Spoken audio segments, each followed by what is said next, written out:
September 12, 1944. Somewhere over the Ardennes forest, Belgium, Oberleutnant Werner Mölders watched a bulky American fighter through his gun sight. A P-47 Thunderbolt. Fat, ungainly, almost comical compared to his sleek Bf-109. He had 31 kills to his name. This would be 32. He squeezed the trigger. 20mm cannon rounds tore into the American's wing root. Smoke poured from the engine cowling. The P-47 rolled inverted and dove toward the forest below. Mölders allowed himself a brief moment of satisfaction. Then his wingman screamed through the radio. "Oberleutnant, above us!" Mölders looked up. 7 P-47 Thunderbolts dove from clouds. 7. His mouth went dry. What he didn't know, what Luftwaffe intelligence had failed to calculate, was that Republic Aviation was producing one P-47 every 46 minutes. What he didn't know was that the single aircraft he had just shot down would be replaced before the day ended. What he didn't know was that the American pilot he'd just killed had a wingman, and that wingman had seen everything. What he didn't know was that shooting down a P-47 Thunderbolt meant absolutely nothing, because 7 more would always appear. Always. This is a story of how one German ace learned that numbers defeat skill, how American industry crushed German tradition, how the Luftwaffe died not in glorious combat, but under an avalanche of P-47 Thunderbolts they could never stop producing. The P-47 Thunderbolt wasn't beautiful. Nobody pretended it was. American pilots called it the Jug, short for Juggernaut. Some called it the 7-ton milk bottle. Others called it the flying bathtub. Lieutenant James Goodson, 4th Fighter Group, called it something else. The airplane that doesn't care if you make mistakes, because it'll bring you home anyway. He was right. Republic Aviation didn't design the P-47 to win beauty contests. They didn't design it to turn tight or climb fast. They designed it to do one thing better than any fighter in the world: survive. At its heart sat the Pratt & Whitney R-2800 Double Wasp, 18 cylinders arranged in 2 rows. 2,000 horsepower, the largest, most powerful radial engine ever mounted on a single-seat fighter. The entire aircraft was built around that engine. Empty weight, 10,000 pounds. Fully loaded with fuel, ammunition, and pilot, 17,500 pounds. For comparison, a Messerschmitt Bf-109 weighed 6,000 pounds empty. A Supermarine Spitfire weighed 5,600 pounds. The P-47 weighed almost 3 times as much as a Spitfire. It wasn't a fighter in the traditional sense. It was a flying tank with 8.50 caliber machine guns and the attitude to match. The armament told you everything you needed to know about Republic Aviation's philosophy.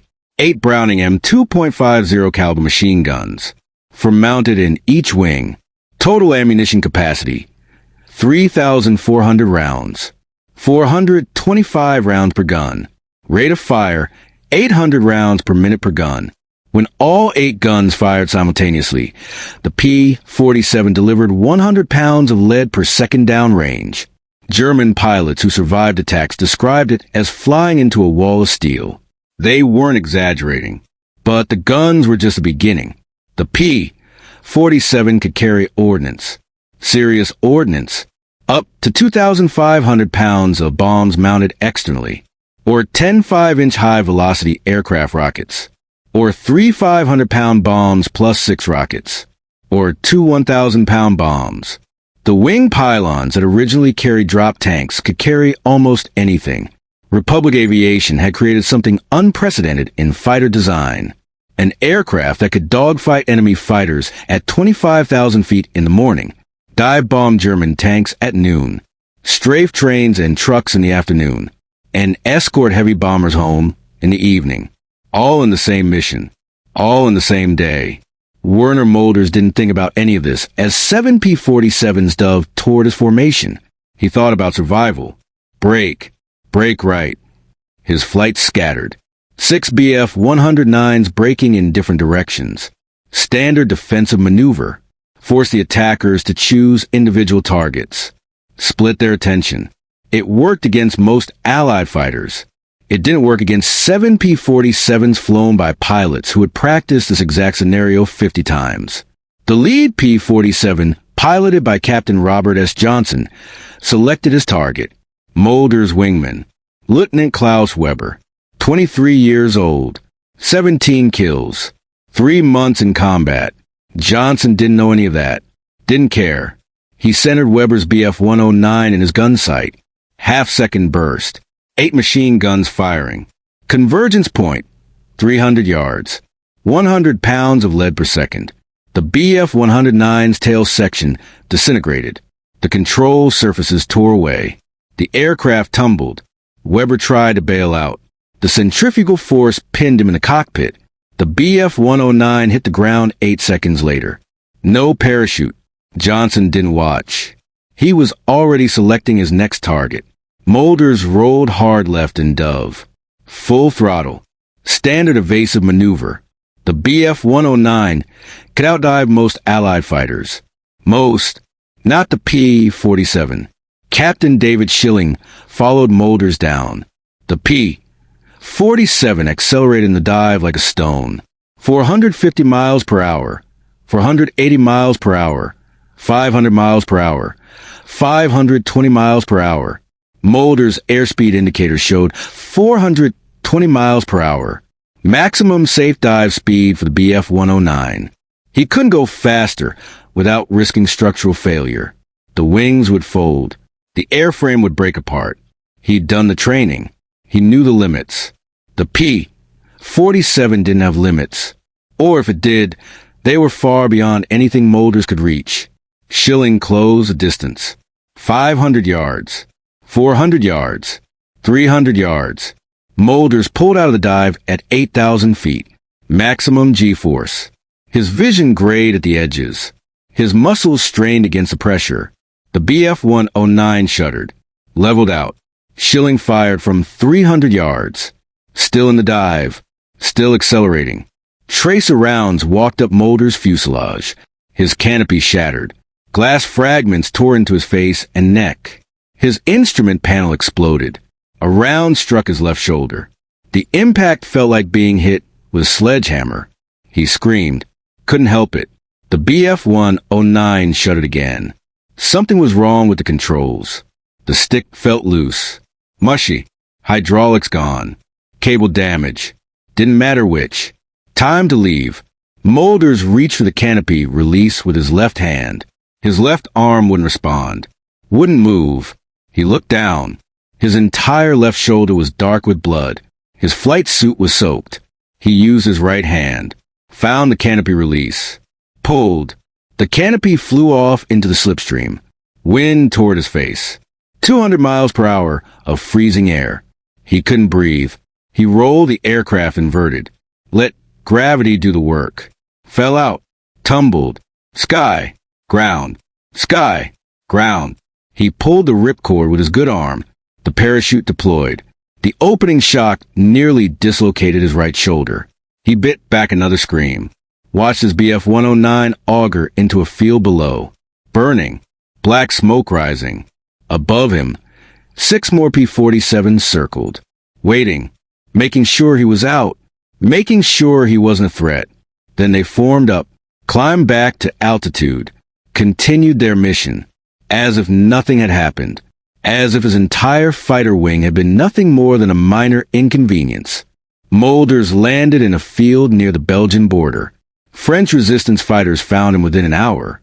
They dressed as wound, gave him water, kept him hidden until Allied forces arrived. He spent the rest of the war in a POW camp in England. He was interviewed in 1952 by an American military historian researching the air war. He was asked what he remembered most about fighting the P-47 Thunderbolt. Mölders thought for a long moment. Then he said, "I remember shooting one down. I remember feeling proud for exactly 3 seconds.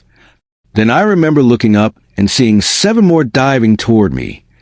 And I remember realizing at that exact moment that it didn't matter. It didn't matter how skilled we were. It didn't matter how brave we were. It didn't matter how well we fought. There would always be 7 more. Always. What Werner Mölders didn't know, what no German pilot knew in September 1944, was just how hopeless their situation truly was. Republic Aviation's factory in Farmingdale, Long Island occupied 1.6 million square feet.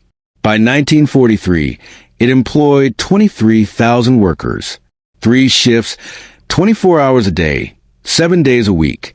The assembly line never stopped. Not for holidays. Not for weekends. Not for anything. At peak production, summer 1944, Republic Aviation delivered one completed P-47 Thunderbolt every 46 minutes. Not one per day. Not one per hour. One every 46 minutes. The numbers were staggering. 1942 production, 354 P-47s delivered. 1943 production, 3,897 P-47s delivered. 1944 production, 8,060 P-47s delivered. 1945 production, 4,325 P-47s delivered before war's end. Total production, 15,636 P-47 Thunderbolts. For comparison, Germany produced 33,984 Bf-109s total across all variants from 1936 to 1945. 9 years of production. Germany produced 20,051 FW-190s from 1941 to 1945. For years of production, America produced 15,636 P-47s from 1942 to 1945. 3 years of production. And that was just one American fighter type. Add in P-51 Mustangs, 15,586 produced. Add in P-38 Lightnings, 10,037 produced. Add in F-4U Corsairs, 12,571 produced. Add in F-6F Hellcats, 12,275 produced. Add in P-40 Warhawks, 13,738 produced. America built 66,105 fighter aircraft during World War II. Germany built 53,729 fighters total.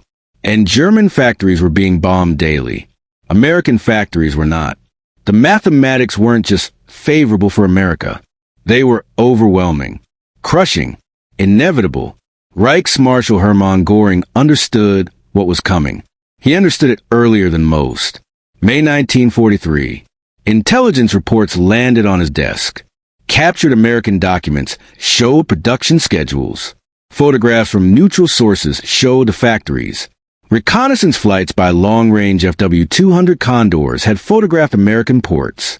Ships, hundreds of ships, all loading aircraft. The mathematics were simple and terrifying. Göring called a meeting of his senior fighter commanders. May 18, 1943.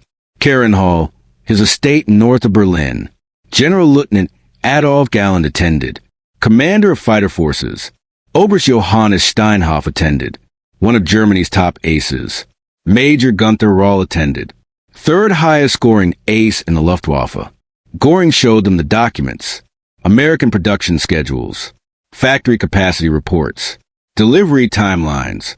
Tell me these numbers are wrong, Göring said. His voice was quiet. That worried the others more than shouting would have. Galland studied the reports for several minutes. His face remained expressionless, but his hands tightened on the documents. Finally, he looked up. Herr Reichsmarschall, the numbers appear accurate. Perhaps conservative. Göring's face turned red. Conservative? Galland nodded slowly. This report shows P-47 production only. It does not include P-51 Mustangs, which are entering production. It does not include P-38 Lightnings. It does not include naval fighters, the F-4U Corsair and F-6F Hellcat. Combined American fighter production currently exceeds 2,000 aircraft per month. He paused. It will reach 3,000 per month by year's end. Silence filled the room. Complete silence. Steinhoff broke it. What is our current production? Galland didn't need to check his notes. 850 fighters per month across all types. Bf-109s, FW-190s, me 110s, me 210s combined. Rahl spoke for the first time, and we're fighting on three fronts. Western Europe, Eastern Front, Mediterranean. The Americans are concentrating their entire fighter production on one theater. Europe. More silence. Goring leaned forward. Gentlemen, we cannot match their production. We cannot match their pilot training capacity. We cannot match their industrial base. What we can do is achieve a superior kill ratio. German pilots are the best trained in the world. German aircraft are technologically superior. We must destroy 4 American fighters for every one we lose. This is achievable. Gallen's expression didn't change, but his jaw tightened. He had already done the mathematics. In his head, during the silence, current operational Luftwaffe fighters on Western Front, 1,200 aircraft. Current operational American fighters in theater, 800 aircraft. Projected American strength by December 1943, 2,500 aircraft. At a 4-to-1 kill ratio in America's favor, which was more realistic than Goring's fantasy, Germany would need to destroy 10,000 American fighters to maintain air parity. Germany would run out of trained pilots in 6 months. America would still have fighters. Thousands of them. He said nothing. What was there to say? What Gallen didn't say, what he couldn't say in front of Goring, was that the real problem wasn't the kill ratio. The real problem was that it didn't matter what the kill ratio was. America could afford to lose fighters. Lots of fighters. Germany could not. A German pilot shot down over France was lost. Captured or killed. Either way, gone. An American pilot shot down over France had a 50% chance of being rescued by the resistance. Returned to England, back in combat within weeks. A German aircraft shot down took months to replace. Factory capacity was limited. Resources were limited. An American aircraft shot down was replaced in days. Republic Aviation built one every 46 minutes. The mathematics weren't close. They weren't even in the same universe. August 17, 1943. The mission that changed everything. Schweinfurt Regensburg. 376B, 17 flying fortresses penetrating deep into Germany. Targeting ball-bearing factories. Critical industrial targets. No fighter escort. Or so Luftwaffe intelligence believed. American fighters lacked the range to penetrate that deep into Germany. The P-47's combat radius was 175 miles. Schweinfurt was 400 miles from England. Simple mathematics. The bombers would be unescorted, vulnerable. Luftwaffe Command committed every available fighter wing. 300 fighters. Bf-109s and FW-190s. They would massacre the American bombers, just like they had in previous raids. What Luftwaffe intelligence didn't know was that the P-47 had a secret. Drop tanks. External fuel tanks mounted under the wings. 108-gallon capacity each. Total, 216 extra gallons of fuel. Combat radius extended from 175 miles to 375 miles. Still not enough to reach Schweinfurt, but enough to escort the bombers 200 miles into Germany, and enough to intercept Luftwaffe fighters forming up to attack the bombers. The Germans weren't expecting it.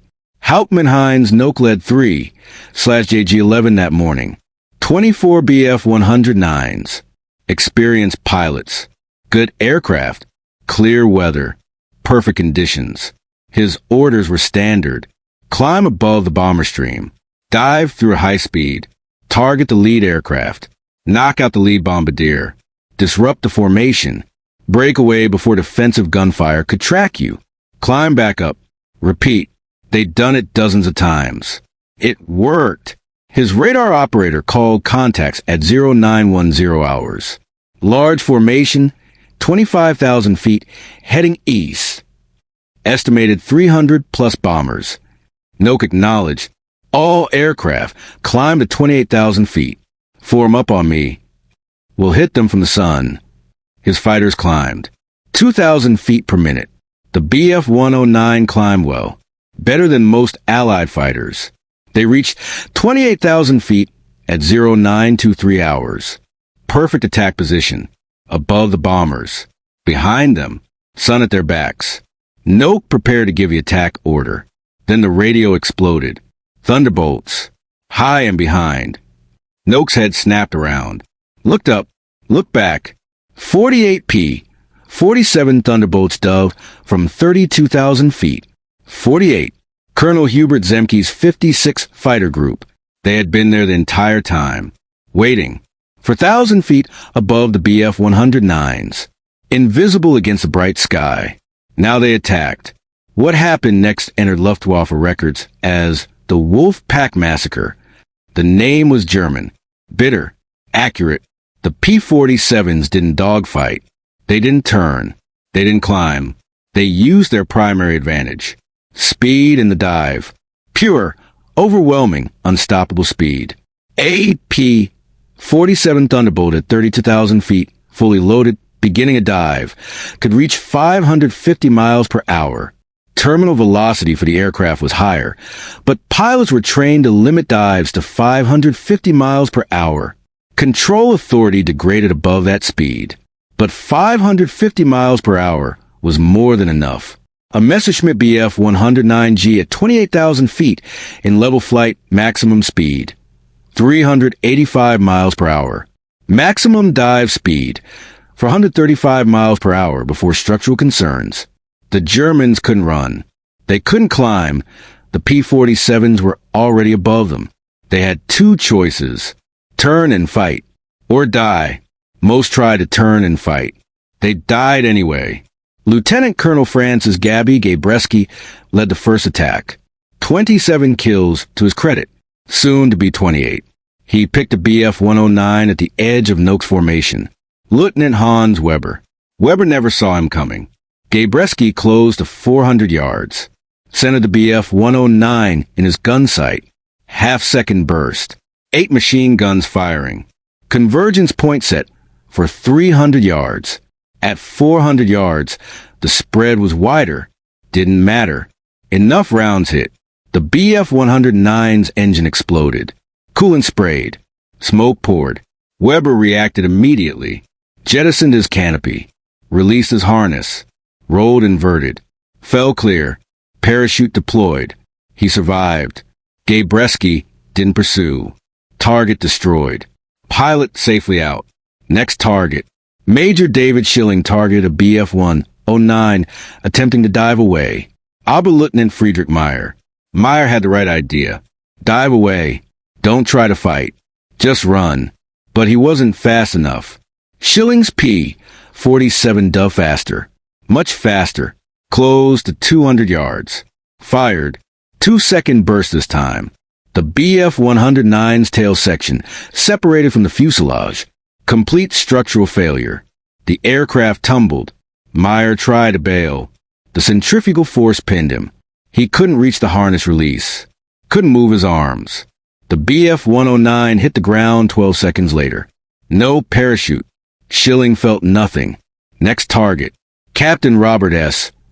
Johnson engaged the Bf-109 in a turning fight. The German pilot, Lieutenant Otto Schultz, turned tight. Very tight. The Bf-109 could outturn a P-47 easily. Everyone knew that. Johnson knew it too. He didn't try to turn with Schultz. He used speed. Climbed. Used his excess velocity from the dive to gain altitude. 3,000 feet in seconds. The P-47 climbed like a homesick angel when it had energy. Schultz was still turning. Still looking for Johnson. Still scanning left and right. He never looked up. Johnson rolled inverted at the top of his climb. Dug back down. Schultz was directly below him. Still turning. Still searching. Johnson fired from directly above. Straight down. The Bf-109 disintegrated. Canopy gone. Engine cowling torn away. Wings folding. Schultz never knew what hit him. Next target. The engagement lasted 11 minutes. In those 11 minutes, the 56th Fighter Group destroyed 27 Messerschmitt Bf-109s. Probably destroyed 17 more. Pilots claimed kills but couldn't confirm because they were engaging other targets. damaged 8 others severely enough that they withdrew from combat. P-47 losses. 3 aircraft. All 3 pilots bailed out successfully. All 3 landed in Allied-controlled territory or were picked up by resistance. All 3 survived the war. Hauptmann Heinz Nock survived. His aircraft took 17 hits. 9 millimeters through the fuselage. .50 caliber through the wing. 1 round through the canopy, missing his head by 3 inches. His engine was damaged. His hydraulics were failing. His radio was dead. But the Bf-109 still flew. He made it back to base. Landed. Climbed out. Counted his survivors. He had started the mission with 24 fighters. 9 returned. 15 aircraft destroyed in 11 minutes. 15 pilots. 8 killed. 7 captured. 0 returned. Nock wrote his after-action report that evening. 3 pages. Detailed. Professional. The final paragraph read, "We cannot contest American fighter formations at current force ratios. This is not a matter of pilot skill, training, or tactics. The Americans have too many aircraft. They absorb losses that would destroy our formations. They continue fighting. We do not have reinforcements available. They do. Recommend immediate strategic reassessment." The report reached Luftwaffe High Command 2 days later. It was filed. No response. No acknowledgement. No strategic reassessment. What Nock didn't write, what he couldn't bring himself to put in an official report, was the moment that broke him. It wasn't the combat. It wasn't the losses. It wasn't watching 15 of his pilots die in 11 minutes. It was what happened after the P-47s had destroyed half his formation, after they had broken off, after the survivors had regrouped. Nock had looked up. The P-47s were reforming, calmly, professionally, as if nothing had happened. Then they continued their escort mission, caught up with the bomber stream, resumed station, as if Nock's entire fighter wing had been nothing more than an inconvenience, a minor delay, not a threat, an inconvenience. That's what broke him. The Luftwaffe adapted. They always adapted. New tactical directives were issued on August 25, 1943, distributed to all fighter wings on the Western Front. The key points: avoid direct engagement with P-47 Thunderbolt formations whenever possible. Focus attacks exclusively on bomber formations. If engaged by P-47s, disengage immediately using maximum speed dive. Do not attempt turning engagements under any circumstances. Do not attempt climbing engagements. Do not attempt to fight unless numerical superiority is at least 3:1. Preserve aircraft and pilot for subsequent missions. Sound advice, based on hard experience. Realistic assessment of capabilities. In theory, it should have worked. In practice, the P-47 pilots learned to counter these tactics within weeks. Colonel Hubert Zemke developed the counter tactics. He called it the Zemke fan. Simple concept. Brilliant execution. P-47 formations positioned themselves in a wide arc around the bomber stream. Not close escort. Not next to the bombers. Far ahead. 10 to 15 miles ahead. And high. Always high. 30,000 to 32,000 feet. Higher than the operational ceiling of most Luftwaffe fighters. When Luftwaffe fighters assembled to attack the bombers, they had to climb, had to gain altitude, had to organize their formations. During that climb, they were focused upward, looking at the bombers, planning attack angles, coordinating with other fighters. They weren't looking behind. They weren't scanning above. They were focused on the target. That's when the P-47s attacked. From above and behind. High-speed diving attack. Maximum energy. Maximum speed. Minimum warning. The first the Germans knew they were under attack was when their wingmen started exploding. By then it was too late. The P-47s would make one high-speed pass. Destroy or damage as many targets as possible. 4, 5, 6 kills in the first pass. Then they wouldn't pursue. Wouldn't chase.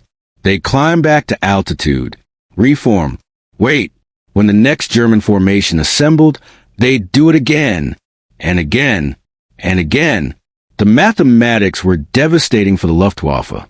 A Messerschmitt Bf 109 formation of 24 aircraft needed approximately 4 minutes to climb from 15,000 feet to 25,000 feet, the minimum altitude to attack B-17 formations effectively. During those 4 minutes, they were completely vulnerable, focused entirely on climbing. Maximum power, maximum fuel consumption, not looking behind, not scanning for threats, just climbing. The P-47's attack during those 4 minutes.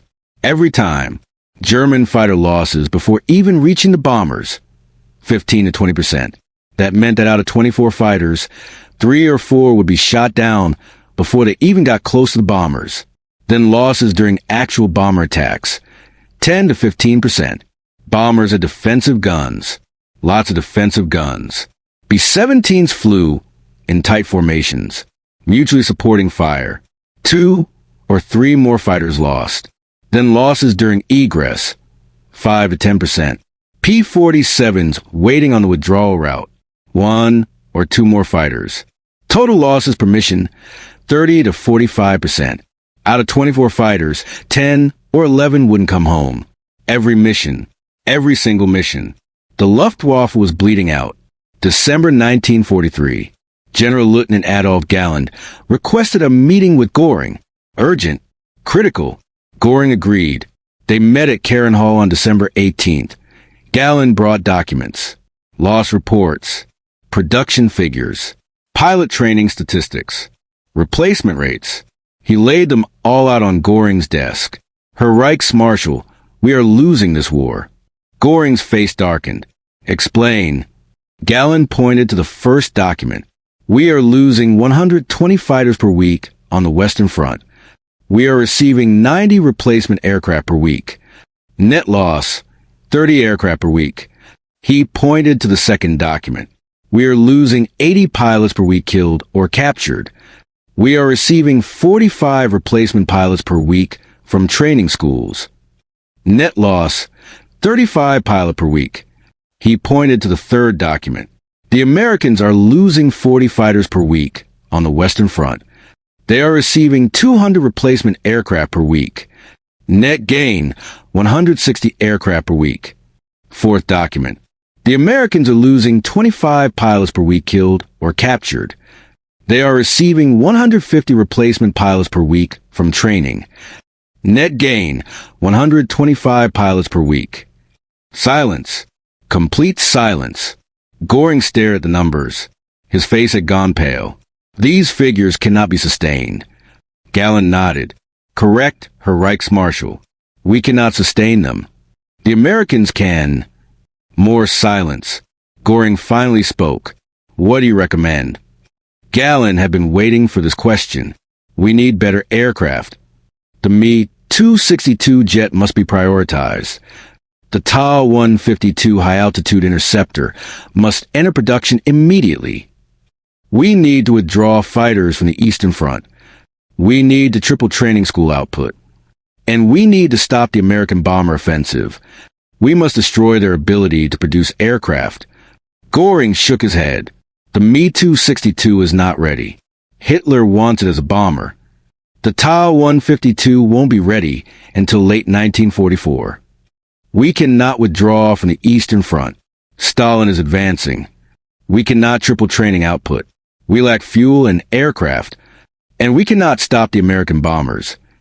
Because we lack the fighters to stop them. He paused. Because the Americans have too many P-47s. Galland said nothing. What was there to say? By spring 1944, the P-47's role had evolved dramatically. The Luftwaffe was no longer offering sustained fighter resistance. German fighters would attack briefly, then withdraw, hit and run. They couldn't afford to stay and fight. The numbers didn't allow it. The P-47 groups needed new targets. They found them on the ground, thousands of them. The P-47 proved even more devastating in ground attack than in air combat. That massive, heavy airframe that seemed clumsy in dogfights, perfect for dive bombing. The P-47 could dive at steep angles, 45 degrees or more, maintain complete control, and pull out at dangerously low altitudes. 200 feet, 150 feet, sometimes lower. The 8.50 caliber machine guns that destroyed fighters? They annihilated trucks, trains, artillery positions, half-tracks, and light armor. The underwing racks designed for drop tanks could carry 2,500 pounds of bombs, or 10 5-inch high-velocity aircraft rockets, or 3 500-pound bombs plus 6 rockets, or 2 1,000-pound bombs. The pilot could select a loadout based on the mission, flexibility, adaptability, lethality, and that armor protecting the pilot from 20 millimeters cannon fire. It protected him just as well from ground-based flak. Captain Robert S. Johnson developed the ground attack doctrine for the 56 Fighter Group. March 1944. He'd been flying P-47 since 1942. 68 missions. 27 kills. He knew the aircraft inside and out. He gathered his squadron's new pilots. 12 men, fresh from the States. Average age, 22. He told them, "Forget what you learned about dogfighting. That's not what we do anymore. We hunt." His method was specific, detailed, based on experience. Find a target that matters. Not just anything. Something important. A locomotive pulling supplies to the front. A fuel convoy heading to a Panzer division. A headquarters vehicle with radio antennas. A bridge carrying German reinforcements. Something that matters. He paused. Climb to 10,000 feet. Position yourself between the sun and the target. The flak gunners can't see you if you're in the sun. Dive at 45 degrees. Hold the dive until 1,500 feet. Fire all 8 guns for exactly 2 seconds. Pull out hard. Never, and I mean never, make a second pass. The flak gunners are tracking you on the first pass. They'll kill you on the second. One of the new pilots raised his hand. Lieutenant David Morrison, 21 years old, from Kansas. "Captain, 2 seconds doesn't seem like much time." Johnson smiled. "Let me show you the mathematics." He walked to the chalkboard, wrote numbers. 8.50 caliber M2 Brownings. Rate of fire, 800 rounds per minute per gun. That's 6,400 rounds per minute combined. That's 106 rounds per second. A 2-second burst delivers 212 rounds. At 1,500 feet, with proper convergence, those 212 rounds cover approximately 40 square feet. A locomotive is 60 feet long and 12 feet wide. At that range, with that volume of fire, you cannot miss. You will not miss. The locomotive will be destroyed. Morrison nodded slowly. And the flak? Johnson's smile faded. The flak will be shooting at you. They will miss on the first pass if you dive fast and pull out low. They will not miss on the second pass. So you don't make a second pass. Ever. March 15th, 1944. The 56 Fighter Group's first dedicated ground attack mission. 48 P-47s. Target: German rail network in Belgium. Orders: destroy anything that moves on rails. They found 17 locomotives that day. Destroyed all 17. Plus 43 rail cars. Plus 6 trucks unfortunate enough to be near the rail yards. One P-47 was damaged by flak. The pilot brought it home. The aircraft was repaired and flying again within 24 hours. March 22nd. 48 P-47s. Target: road network near Aachen. They found a German supply convoy. 31 trucks. Destroyed all 31. Then they spotted 2 fuel depots. Large storage tanks. Above ground. Visible from miles away. Captain Johnson led the attack on the first depot. 45-degree dive from 10,000 feet. 2-second burst at 1,500 feet. Pulled out. Climbed. Looked back. The fuel depot was burning. Black smoke rising thousands of feet. Secondary explosions. The tanks were cooking off. Flames spreading. Lieutenant Morrison attacked the second depot. His first ground attack mission. He followed Johnson's instructions exactly. 10,000 feet. Sun behind him. 45-degree dive. 1,500 feet. Fire. 2 seconds. Pull out. His rounds hit the storage tanks. .50 caliber incendiary ammunition. The depot exploded. Morrison felt the shock wave. Felt his P-47 lifted by the blast. 200 feet of altitude gained from the explosion. He keyed his radio. Target destroyed. His voice was shaking. Adrenaline, fear, excitement, all mixed together. Johnson's voice came back. Calm, professional, good kill. Form up. Next target. March 29th. Target. Bridges over the Moselle River. 8 bridges. Critical for German supply lines. 48 P-47s carried bombs that day. 2 500-pounders per aircraft. Total ordnance, 48,000 pounds. 24 tons of high explosive. Bridges were harder targets than trains or trucks.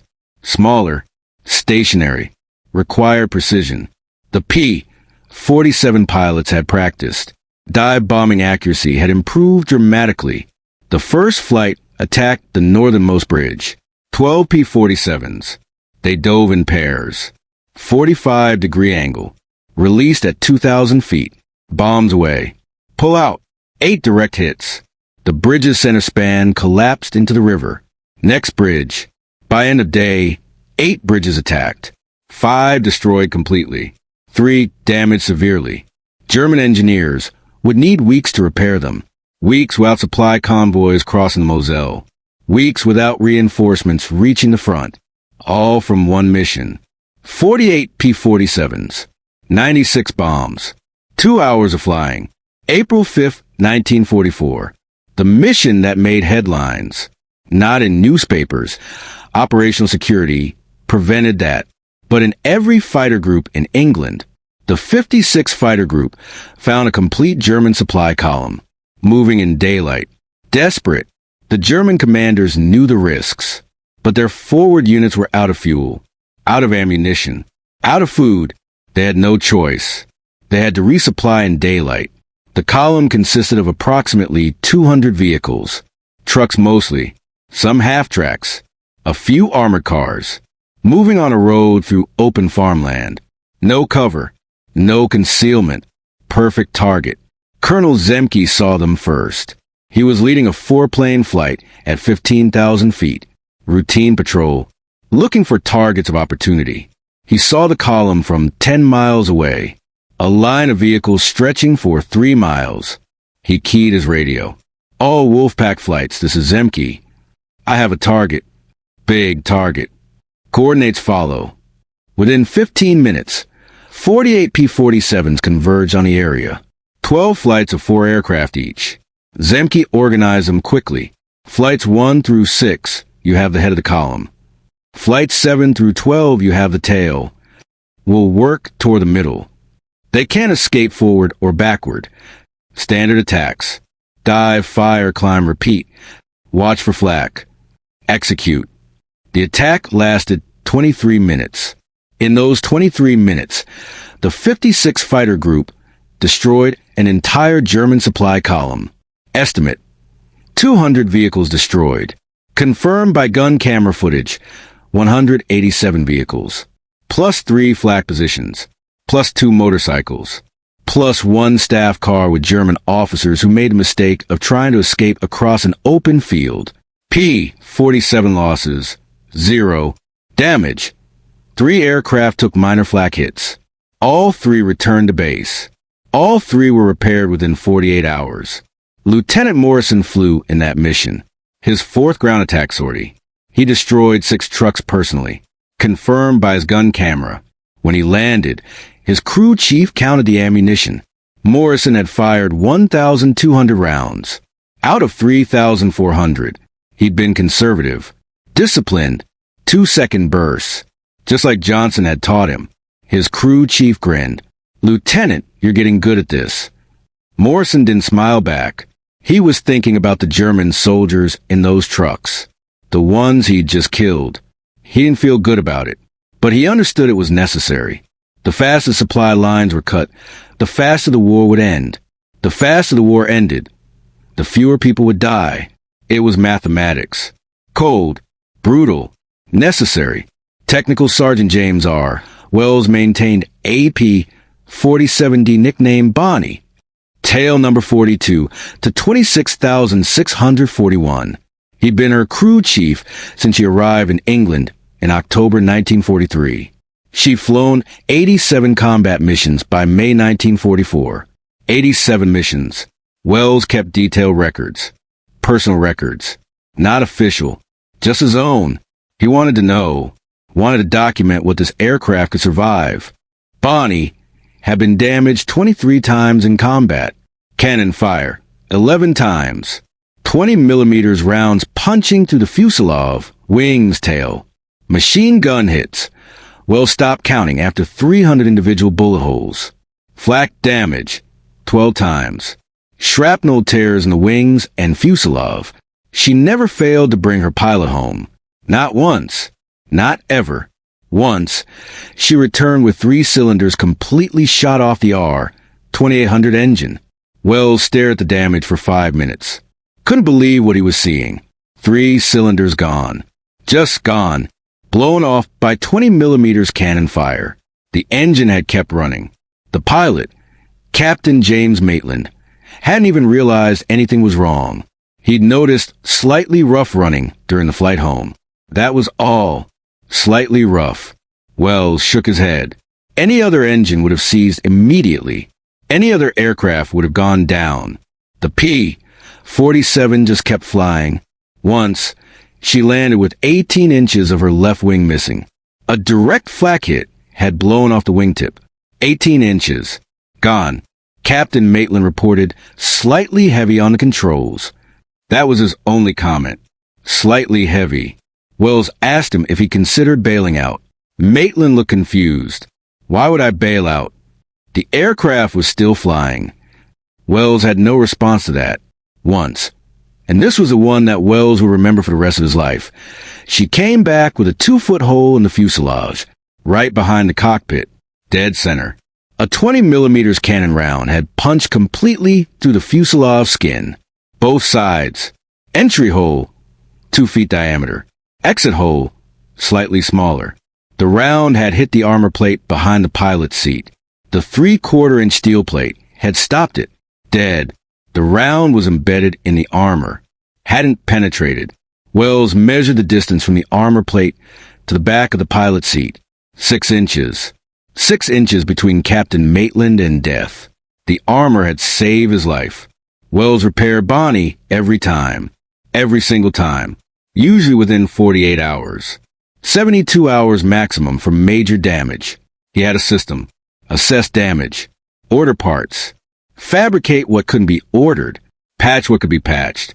Replace what had to be replaced. Test. Sign off. Ready for combat. Repeat. He asked the squadron maintenance officer once why they put so much effort into repairing damaged aircraft. Why not just get a new one from Republic Aviation? They were building one every 46 minutes. Surely there were spares. The maintenance officer looked at him like he was stupid.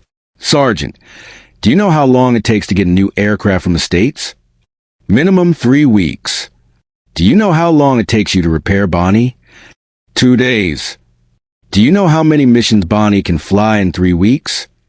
Wells did the mathematics in his head. Average, 6 missions per week. 3 weeks. 18 missions. 18 missions, sir.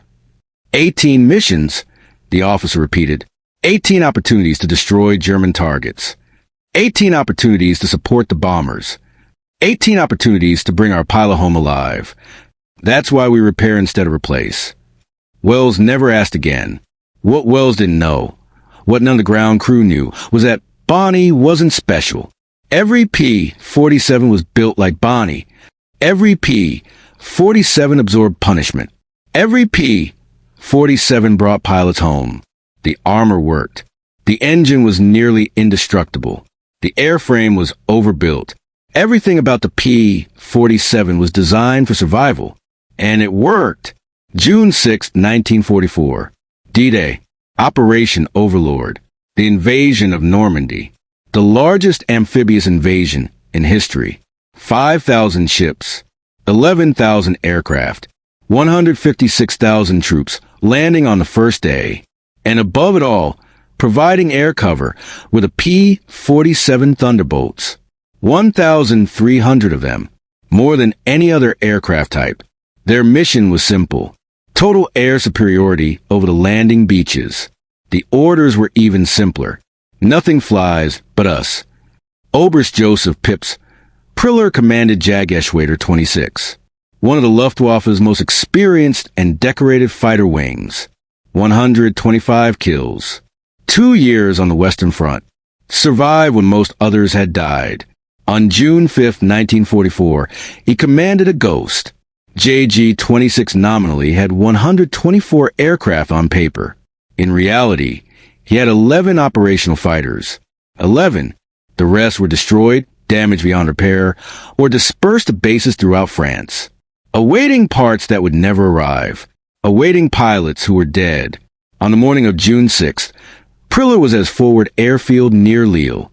He had 2 operational aircraft. 2. His FW-190. His wingman's FW-190. That was it. Everyone else was somewhere else. Other bases. Other missions. Scattered. At 0630 hours, the phone rang. Luftwaffe Command. The invasion has begun. Normandy beaches. All available fighters to intercept immediately. Priller looked at his 2 aircraft. Looked at his wingman, Feldwebel Heinz Wuderzik. Made a decision. We'll go. Wuderzik stared at him. Sir, it's just us. 2 aircraft. Priller nodded. I know. We go anyway. They took off at 0800 hours. Flew west toward the coast. Wave top height. Below radar coverage. Maximum speed. They arrived over Sword Beach at 0815 hours. What Priller saw made his stomach drop. 5,000 ships offshore. He'd never seen so many ships. Didn't know so many ships existed. Hundreds of landing craft, moving toward the beaches. Wave after wave. Thousands of soldiers already ashore. Vehicles, tanks, artillery, and above it all, filling the entire sky from horizon to horizon, aircraft. Allied aircraft. He counted 40 fighters in his immediate vicinity. Most of them P-47 Thunderbolts. He could see more in the distance. Hundreds more. Thousands more. The entire sky was full of them. Priller keyed his radio. 1 pass. Follow me. Then we run. Wuderzik acknowledged. They dove toward Sword Beach. Full throttle. 400 miles per hour. 450 miles per hour. Priller lined up on the beach. Soldiers everywhere. He fired. All 4 20mm cannons. All guns. 3-second burst. Pulled up hard. Wuderzik followed 3 seconds behind. Same attack. 3-second burst. Pull up. Then they turned west and ran. Maximum speed. Wave top height. Everything the FW-190 had. 20 P-47s pursued. Priller saw them in his mirror. Climbing. Turning. Coming after them.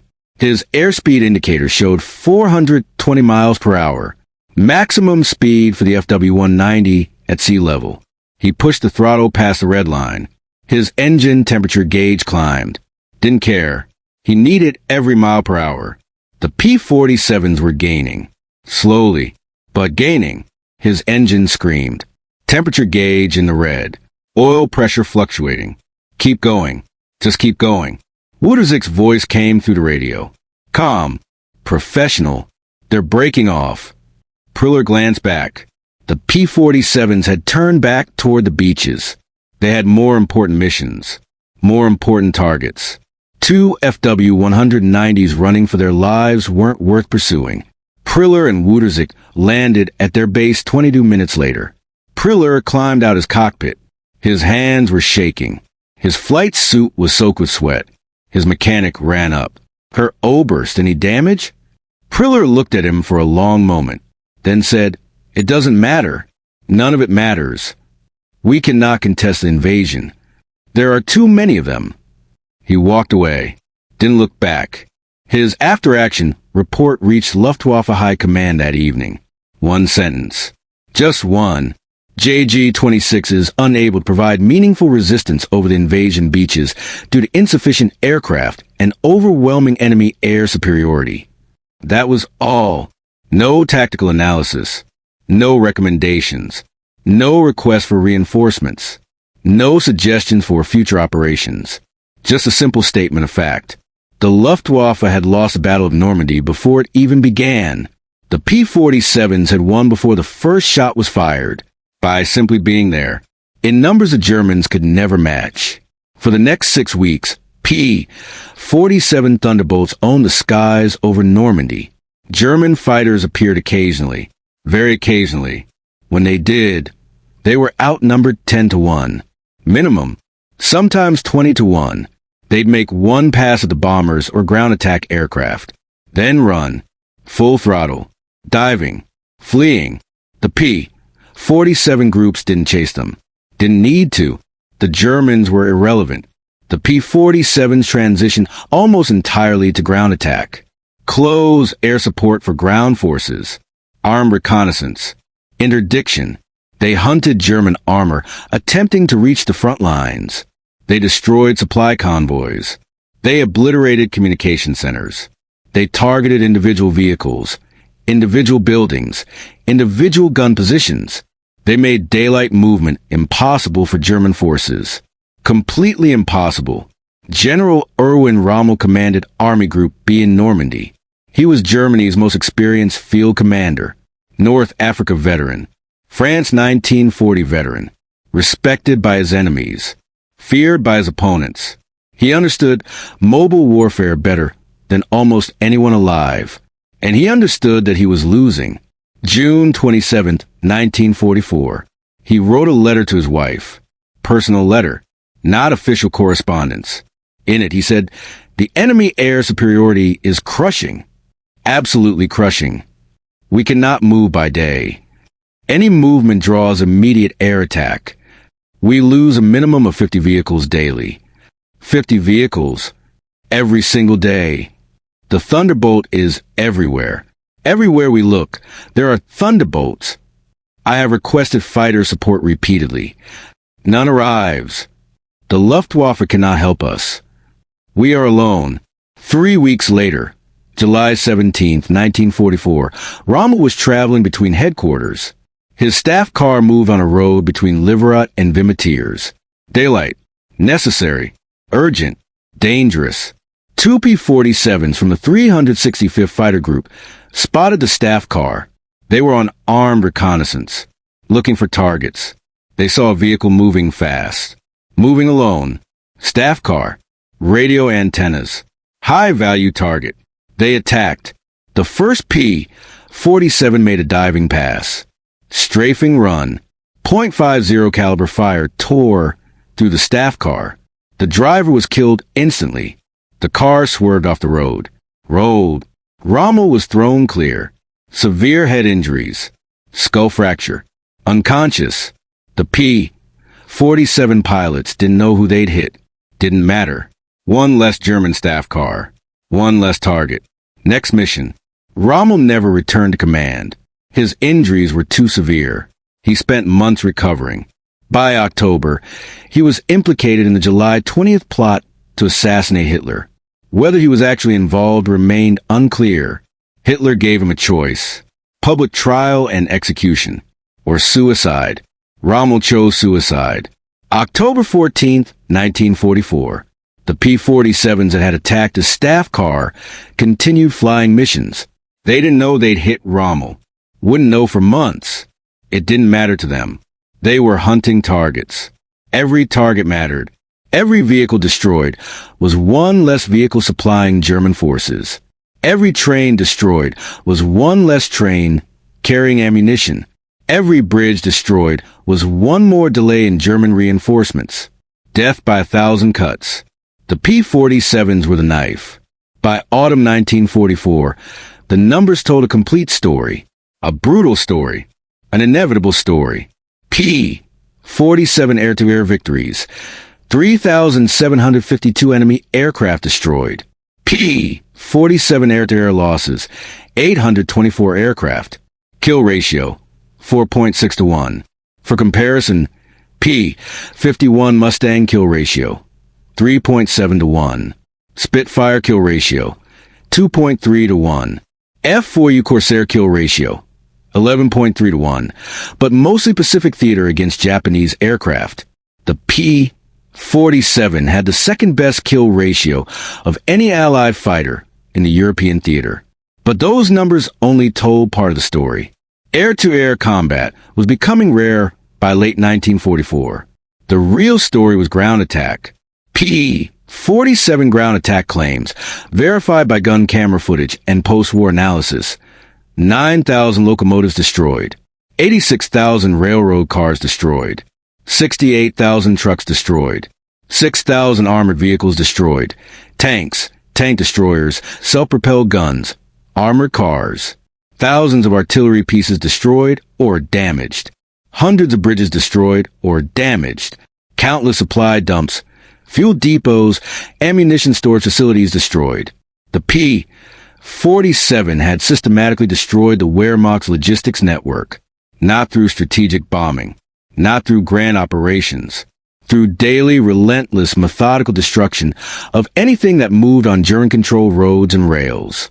The German perspective was grimmer, much grimmer. Oberst Johannes Steinhoff survived the war. He was a fighter ace, 176 kills, one of Germany's top-scoring pilots. Post-war, he wrote his memoirs. In them, he dedicated an entire chapter to the P-47 Thunderbolt. He wrote, "The P-47 did not win the air war through superior performance. The Focke-Wulf 190 was faster in certain altitude ranges. The Messerschmitt Bf 109 climbed better. The Me-262 was revolutionary. But the P-47 won through presence. Presence. That is the only word that describes it. Everywhere we flew, there were P-47s. Above us at 30,000 feet. Behind us at our altitude. Below us at 10,000 feet. Waiting. Always waiting." He continued, "We could shoot one down. We did shoot them down. I personally shot down 3 P-47s. But 7 more would appear. Always 7 more. Sometimes more than 7. We could not trade losses equally. They had 50 fighters for every one of ours by 1944. They had 100 fighters for every one of ours by 1945. And the American pilots knew it. They fought without fear of loss. Because they knew reinforcements were always coming. Always. More aircraft. More pilots. More fuel. More ammunition. More everything. And we knew our reinforcements were not coming. We knew every loss was permanent. Every pilot killed could not be replaced. Every aircraft shot down would not be rebuilt. That knowledge changes how you fight. It makes you cautious when you should be aggressive. It makes you hesitant when you should be bold. It makes you lose. While Steinhoff was fighting for his life over Germany, Republic Aviation's factory in Farmingdale, Long Island was operating at maximum capacity. 23,000 workers, 3 shifts, 24 hours a day, 7 days a week. No holidays, no breaks. The assembly line never stopped. Not for Christmas, not for New Year's, not for anything. The factory floor was organized in a linear flow. Components entered at one end. Completed aircraft rolled out the other end. Fuselages were assembled in Station 1, wings in Station 2, engines mounted in Station 3, armament installed in Station 4, avionics and instruments in Station 5, final assembly in Station 6, quality control in Station 7, test flight in Station 8. Each station operated independently. Each station had its own supervisor. Each station had its own quota. Meet the quota or explain why. No excuses accepted. At peak production, summer 1944, Republic Aviation delivered one completed P-47 Thunderbolt every 46 minutes. Let that sink in. Every 46 minutes. That meant 31 P-47s per day, 217 P-47s per week, 940 P-47s per month. The factory operated with machine precision. Parts arrived from subcontractors on schedule. Any delay in parts delivery caused immediate management intervention. Critical components were dual-sourced. If one supplier failed, another stepped in immediately. No production delays tolerated. Sarah Martinez worked in Station 4. Armament installation. She'd been there since 1943. 18 months. Her job was specific. Install the .50 caliber machine, guns in the wings. For guns per wing, 8 guns per aircraft. She worked with a team of 6 women. They can install all 8 guns in 47 minutes. Precisely 47 minutes. They'd done it hundreds of times. Thousands of times. Each gun weighed 64 pounds. The ammunition cans added another 30 pounds per gun. 94 pounds total per gun. Times 8 guns. 752 pounds of weapons and ammunition. The women lifted this weight all day, every day, 10-hour shifts. 15 P-47s per shift minimum. Sarah's arms were stronger than most men's. Her hands were calloused. Her back ached every night. She didn't complain. Her brother was flying P-47s over France. Every aircraft she built might save his life. Might save someone else's brother. That thought kept her going. One day in July 1944, the factory received a visit from the military. Colonel Hubert Zemke, commander, 56 Fighter Group, back in the States, briefly. Public relations tour. He walked through the factory, saw the assembly line, saw the workers, saw Sarah's team installing guns. He stopped, watched them work. Precise, efficient, fast. They didn't notice him at first, too focused on their work. Then Sarah looked up, saw the colonel watching, saw his uniform, saw his medals, saw his wings. Fighter pilot. Zemke smiled. "Ma'am, I just wanted to say thank you. Your work saves lives. Every day." Sarah wiped her hands on her coveralls. "My brother flies P-47, sir. 78 Fighter Group." Zemke's expression changed. "Lieutenant Carlos Martinez?" Sarah's eyes widened. "You know him?" "I've met him. Good pilot. 22 missions so far. He's alive because of aircraft like the ones you're building. The armor works. The engines don't quit. The airframes hold together. Your work matters." Sarah nodded, couldn't speak, tears in her eyes. Zemke saluted her, walked away. Sarah never told that story to many people, but she remembered it every day for the rest of her life. Her brother Carlos survived the war. 87 missions, 0 injuries. Shot down once, December 1944. Bailed out, picked up by Allied forces same day. Back in combat within a week. His P-47 took the damage. He walked away. Sarah's work had saved his life. What Sarah didn't know, what none of the factory workers knew, was just how much their work mattered strategically. It wasn't just about individual aircraft. It wasn't just about individual pilots. It was about overwhelming the enemy with numbers they could never match. Germany's entire fighter production for 1944, 25,500 aircraft of all types. Bf-109s, FW-190s, Me-262s, night fighters, everything. Republic Aviation alone produced 8,060 P-47s in 1944. One company, one aircraft type, 8,060 units. That was nearly 1/3 of Germany's entire fighter production, from one factory in Long Island. And that wasn't counting North American Aviation producing P-51 Mustangs, Lockheed producing P-38 Lightnings, Curtiss producing P-40 Warhawks, Chancevaux producing F-4U Corsairs, Grumman producing F-6F Hellcats. America was drowning Germany in aircraft. The Luftwaffe couldn't compete, could never compete. The mathematics were impossible. The story took an unexpected turn in late 1944. Stalin requested P-47 Thunderbolts under Lend-Lease. Initially, Soviet command wasn't interested in American fighters. They preferred Soviet designs. Yak-9 fighters, La-5 fighters, lighter, more maneuverable, better suited to low-altitude combat on the Eastern Front. The P-47 seemed wrong for Soviet doctrine. Too heavy, too big, too American, but Stalin wanted to test them anyway. 203 P-47D Thunderbolts were shipped to the Soviet Union, September through December 1944. Soviet pilots were deeply skeptical. Guards Captain Mikhail Gromov was assigned to the 1st P-47 Squadron. He'd flown Yak-9s for 2 years. 43 kills. He knew what worked on the Eastern Front, and the P-47 didn't look like it would work. It was enormous, twice the size of his Yak-9, twice the weight. He couldn't imagine turning with German fighters in this beast. His first flight confirmed his suspicions. The P-47 turned like a truck, climbed like a truck, felt like a truck, but then he flew it in combat. October 1944. Ground attack mission near Warsaw.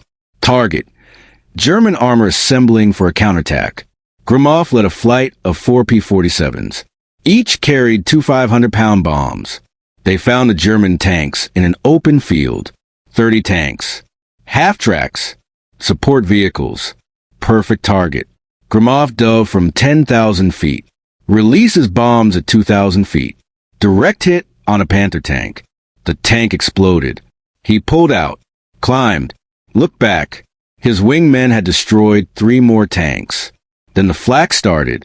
German 88mm guns. Accurate, deadly. Gromov felt impacts on his aircraft. Multiple impacts. His left wing, his fuselage, his engine cowling. Any one of those hits would have destroyed his Yak-9. The P-47 kept flying. Engine running normally. Controls responsive. He completed his mission. Destroyed 2 more vehicles on the way home.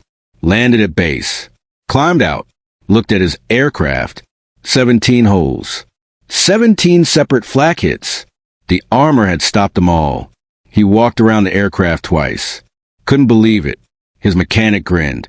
American tank with wings, Comrade Captain. Gromov nodded slowly. The American tank. His after-action report was enthusiastic. The P-47 is an exceptional ground attack aircraft, superior to the IL-2 Sturmovik in survivability. The armor protection is extraordinary. I sustained 17 flak hits. Aircraft suffered no critical damage. Recommend expanded use for ground attack missions. Soviet command took notice. More P-47s were requested. By war's end, Soviet P-47 units had flown thousands of sorties, claimed 1,200 vehicles destroyed, 400 tanks and self-propelled guns destroyed, 270 locomotives destroyed. Loss rate, 0.9% per sortie, lower than the IL-2's 1.4% loss rate. The P-47's armor made the difference. The war's final year. The P-47 groups penetrated deep into Germany. Their targets evolved. Airfields. To catch the remaining Luftwaffe fighters on the ground. Meet 262 bases. To destroy the jets before they could take off. Fuel depots. To strand German forces without supplies. Communication centers. To blind German command. The Luftwaffe put up desperate resistance. Not with fighters. They had almost none left.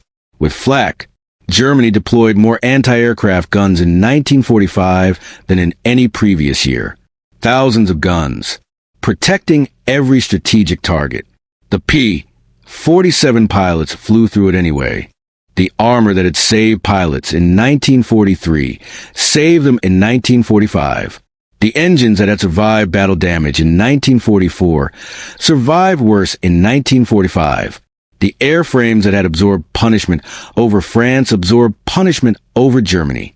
Bonnie, Technical Sergeant Wells P-47, flew her final mission on April 28, 1945.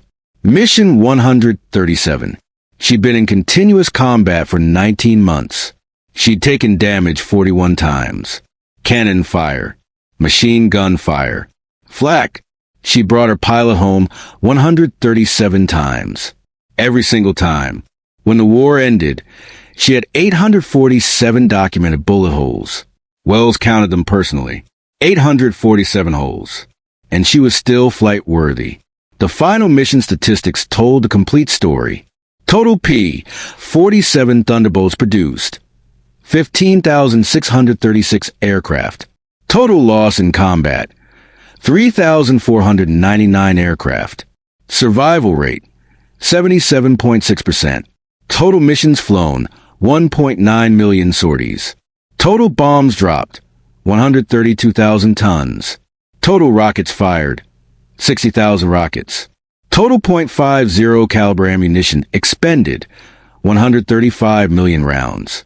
Those 135 million rounds destroyed 9,000 locomotives, 86,000 rail cars, 68,000 trucks, 6,000 armored vehicles, 3,752 enemy aircraft in the air, and countless other targets that never made it into official records.